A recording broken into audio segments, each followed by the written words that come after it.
ฮัลโหลโอเค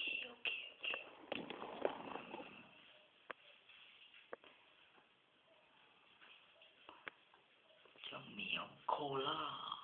ลูกชายตัวใหม่ฮ่าถิ่นกำเนิดร้านก๋วยเตี๋ยวในหมู่บ้านแม่มีลูกหลายตัวเคยจิกมา1 ตัวตั้งชื่อว่าโคล่าวันนี้วันที่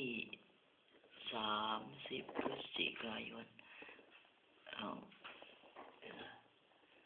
เที่ยงคืนครึ่งแล้วนี่หว่าวันนี้วันที่1 ธันวาคม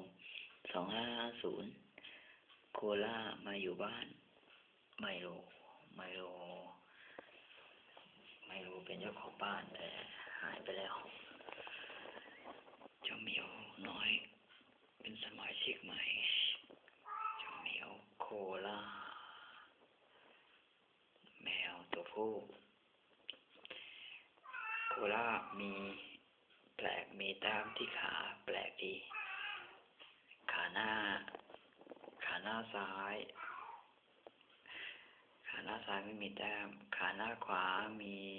แต้มที่เท้าหน้าขวาเป็นแต้มสีดำแล้วก็เท้าหลังซ้ายแต้มสีดำสลับกันเชื่องดีไม่ดื้อไม่สนแต่เมื่อกี้ขู่เจ้าเฉาก๊วยไปแล้วช่วงนี้อากาศยังเย็นอยู่เดี๋ยวพรุ่งนี้ค่อยอาบน้ำโอเคแต่ปัญหาคือไม่รู้ว่าเจ้าโคล่าเขาจะกินอาหารเม็ดหรือเปล่าเดี๋ยวก็รู้ฮะถ้าเขาไม่กินก็คงต้องซื้ออาหารเปียกมาให้กิน